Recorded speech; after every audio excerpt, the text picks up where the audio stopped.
একদম ডাঙৰ হৈ যাব নেদে নেদে নকবি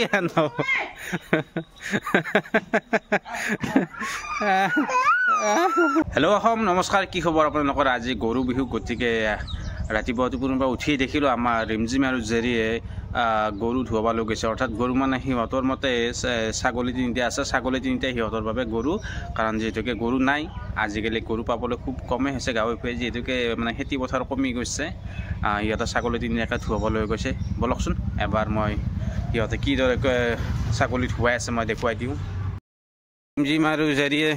ছাগাল ধুই আছে তাৰ মানে সিহঁতৰ গৰু নাই গতিকে গৰু নোহোৱাৰ কাৰণে ছাগালটো কোবে কোবে এতিয়া বাগৰে পেলা ছাগালৰ অৱস্থা নোহোৱা কৰিব এতিয়া দিব কোবে কোবে কি বুলি কৈছে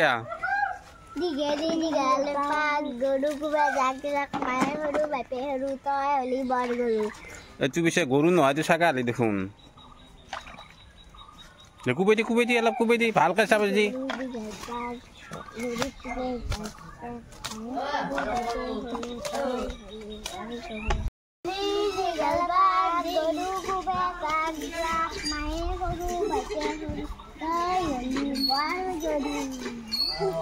গৰু নাই গাইছ গৰু নহ'লে আন কি কৰিব আন ছাগালকে মানে জাৰি দিছে আৰু বেচাৰাহঁতে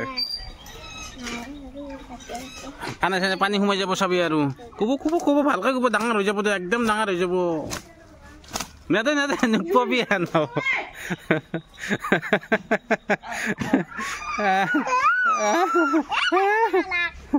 তই কোবাবি নেকি গাইছে এই চেগতে আপোনালোক সকলোকে সমূহ অসমবাসীক বহাগ বিহুৰ আন্তৰিক শুভেচ্ছা জ্ঞাপন কৰিলোঁ আশা কৰিছোঁ সকলোৱে অতি উলহ মালাহেৰে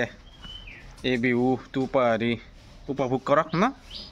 আৰু আমাৰ ৰিমজিমো বিহুৰ শুভেচ্ছা জ্ঞাপন কৰিব গাইজক হেপী বহাগ বিহু গাইজ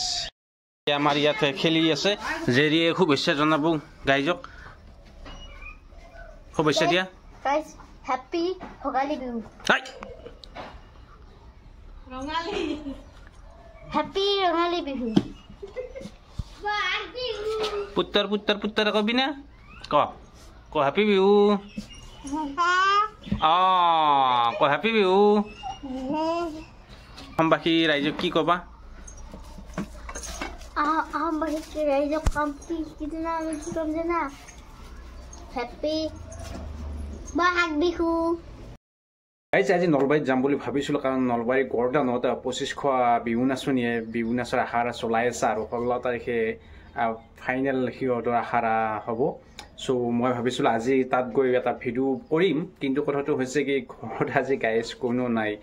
গৰু বিহুৰ দিনা গোটেই আলহী হ'বলৈ গৈছে গোটেই ঘৰত অকালে মই আছোঁ গতিকে এতিয়া ঘৰত তলা মাৰি অকালে এৰি থৈনো কেনেকৈ যাওঁ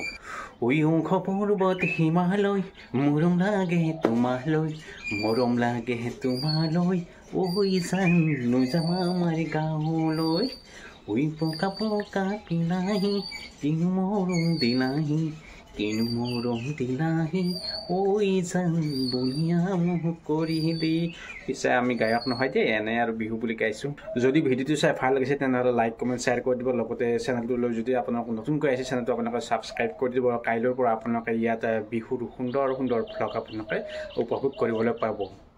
গৰম যথেষ্ট পৰিছে কিন্তু গৰম পৰিলেও অসমীয়া ৰীতি নীতি বা নিয়ম অনুসৰি যেতিয়ালৈকে গৰু বিহু নাযায় তেতিয়ালৈকে গৰুক বিচি দিয়া নহয় বিচনীৰে বা দিয়া নহয় তেতিয়ালৈকে হয়তো মানুহে মানে বিচনী ব্যৱহাৰ নকৰে আৰু ইতিমধ্যে বিচনী ৰেডি কৰি থৈছোঁ কাৰণ আপোনালোকে জানে গৰম কেতিয়াবাই পৰিছে বিচনী ল'ব লগা হৈছে মানুহে ইতিমধ্যে ইলেক্ট্ৰনিক ফেন লগাইছে অৱশ্যে বাঁহৰ বিচনীলৈকে অপেক্ষা কৰা নাই বা এই বিহুলৈকে গৰু বিহুলৈকে অপেক্ষা নকৰাকৈ ফেন আৰম্ভ কৰিছে আৰু আমাৰো ঘৰতো কৰা গৈছে অৱশ্যে নহয় কিন্তু বিচনী ব্যৱহাৰ কৰা নাই আজি ৰেডি কৰি থৈছোঁ আৰু সন্ধিয়া আজি যেতিয়া গৰু ছাগলীক বিচনীৰ বাঁহ দিয়া হ'ব তাৰ পাছতহে কাইলৈৰ পৰা আৰু এই বিচনী আৰম্ভ হ'ব মই কিন্তু বিচনী খুব ভাল পাওঁ বিচি আৰু মোৰ বিচনী নিশা টোপনি গ'লেও হাতত এনেদৰে 2-3 ঘণ্টালৈকে নিজে মানে চলি থাকে এইটো এটা মোৰ ভাল অভ্যাস তেনেহ'লে আজিৰ ভিডিঅ'টো এই বিচনাৰ পৰাই আৰম্ভ কৰি দিছোঁ আজিৰ ভিডিঅ'টো তেনেহ'লে ইমানটা সামৰিছোঁ কাৰণ এইটো কোনো ব্লগ নাই ইয়াতে আৰম্ভণি ইয়াতে শেষ বাই বাই